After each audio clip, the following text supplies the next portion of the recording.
నరేంద్ర మోడీ ప్రభుత్వం ఈరోజు పార్లమెంట్లో ప్రవేశపెట్టిన బడ్జెట్ అంబానీ అదానీ లాంటి కార్పొరేట్లు నాగపూర్లో ఉన్నటువంటి ఆర్ఎస్ఎస్ డైరెక్షన్స్తో తయారు చేస్తే నిర్మల్ సీతారామన్ గారు పార్లమెంట్లో చదివి వినిపించారు. ఇంత పెద్ద ఆరోపణ నేను ఎందుకు చేస్తూ ఉన్నాను? మన బడ్జెట్ గత సంవత్సరంతో గత బడ్జెట్తో పోలిస్తే గతంలో 48 లక్షల కోట్లు పెట్టారు, దాన్ని 47 లక్షల కోట్లకు సవరించారు. ఇప్పుడు 50 లక్షల కోట్ల కంటే గతంతో పోలిస్తే మన బడ్జెట్ సైజు సుమారు 5% పెరిగింది. అంటే ప్రతి పద్దుకి 5% కేటాయింపులు గతం కంటే అదనంగా చేస్తే పోయిన సంవత్సరం కేటాయింపులతో సమానంగా ఉంటుంది. నేను అంత బడ్జెట్ గురించి విశ్లేషణ చేయటం లేదు. కానీ ఇవాళ ఏ ఉత్పత్తి వర్గాలు ఉన్నాయో గ్రామీణ ప్రాంతాల్లో వ్యవసాయ కార్మికులు, రైతులు, అలాగనే అసంఘటిత కార్మికులు, పట్టణ కార్మికులు, వృత్తిదారులు, సామాజికంగా దళితులు, గిరిజనులు, మైనార్టీలు, ఓబీసీలు, మహిళలు, వీరి గురించి ఎలా ఉంది బడ్జెట్? ఎందుకనంటే వీరిని అడ్రస్ చేయకుండా ఎన్ని కేటాయింపులు మనం చేసినా, ఎంత గొప్ప పదాలు మనం ఉపయోగించినా ఉపయోగం లేదు. మొదటిది ఉపాధి హామీ పథకం.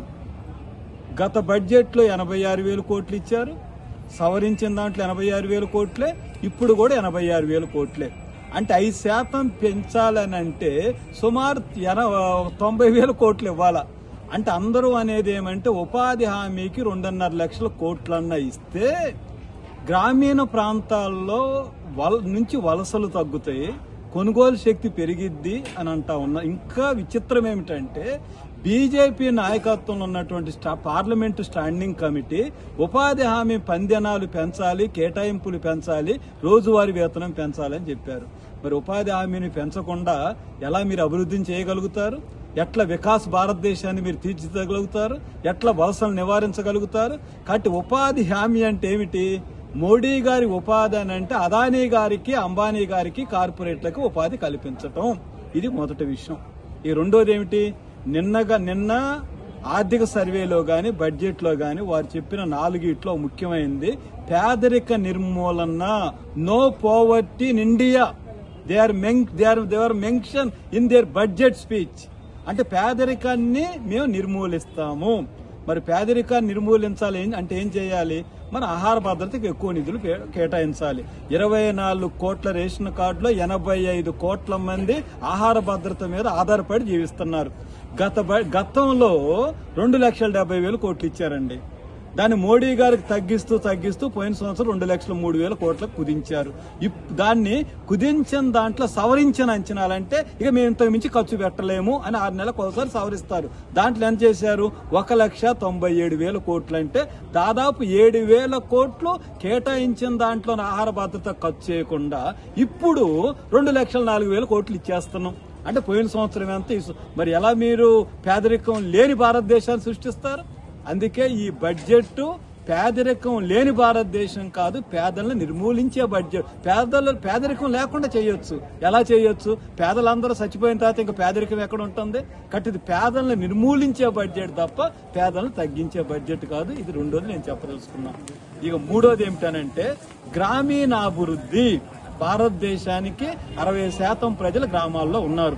పోయిన సంవత్సరం 2,65,000 కోట్ల రూపాయల గ్రామీణాభివృద్ధి కేటాయించి ఖర్చు పెట్టింది ఎంత? రివైజ్డ్ బడ్జెట్ 2,90,000 కోట్లు, 1,90,000 కోట్లు. అంటే 75,000 కోట్ల రూపాయలకు పైగా గ్రామీణాభివృద్ధిలో మేము ఖర్చు చేయమని పార్లమెంటు సాక్షిగా బరి తెగించి నరేంద్ర ప్రభుత్వం చెప్పింది. అంటే more than 30% of last year budget. ఏమనాలి దీన్ని? ప్రభుత్వాన్ని మనం ఇదే ప్రభుత్వం అనాలా? ఇది గ్రామీణ ప్రభుత్వం అనాలా? లేదా ప్రజల ప్రభుత్వం అనాలా? లేదా అంబానీ అదానీ ప్రభుత్వం కాకపోతే ఏమవుతుంది? ఇది మల్టీనేషనల్ కంపెనీల యొక్క ప్రభుత్వం కాకపోతే ఏమవుతుంది? 75,000 కోట్లు. అంటే ఒకదానికి తగ్గించేది. దానికి కొనసాగింపుగా గ్రామీణ ప్రాంతాల్లో మంచినీళ్ళు ఇవ్వటానికి అంటే దీనికి పెట్టింది ప్రధానమంత్రి జల విహార్. అంటే మంచినీళ్ళు ఇస్తాం. ఇవాళ అందరూ ఐక్యరాజ్య సమితి గాని ప్రపంచ సర్వేలు చెప్పేది ఏమిటంటే అన్ని జబ్బులకి 2 ప్రధానమైన మూలాలు. ఒకటి నీళ్లు శుభ్రంగా లేకపోవటం, తాగే నీళ్లు. రెండోది సరైనటువంటి ఆహారం లేకపోవటం. ఈ 2 ముఖ్యమైనదని చెప్తున్నారు. పోయిన సంవత్సరం 70,000 కోట్ల రూపాయలు జల జీవన్ అంటే రక్షిత మంచినీళ్లు కేటాయించి 22,000 కోట్ల రూపాయలు సవరించి అయ్యే ఖర్చు పెడతా అంటే 70% నిధులు జల జీవన్ అంటే మంచినీటి పథకానికి, గ్రామీణ మంచినీటి పథకానికి కట్ చేశారండి. ఏమనాలి మనం దీన్ని ప్రభుత్వాన్ని? 70% నిధులు మంచినీళ్ళకి అంటే అర్థం ఏమిటి? మీరు మినరల్ వాటర్ వస్తాయి, ప్యూరిఫైడ్ వాటర్ వస్తాయి, దాంట్లోకి గతంలో కిన్లే కంపెనీ వచ్చింది, పెప్సీ కంపెనీ వచ్చింది, కోకోకోలా ఉంది, టాటాలు వచ్చారు, ఇంకా బిస్లరీ వచ్చినాయి, గ్రామీణ ప్రాంతంలో ఇంకా వచ్చినాయి. కాబట్టి శుభ్రమైన మంచినీళ్ళు తాగండి, ఎట్లా కొనుక్కొని తాగండి, మేము డబ్బులు మాత్రం ఖర్చు పెట్టం.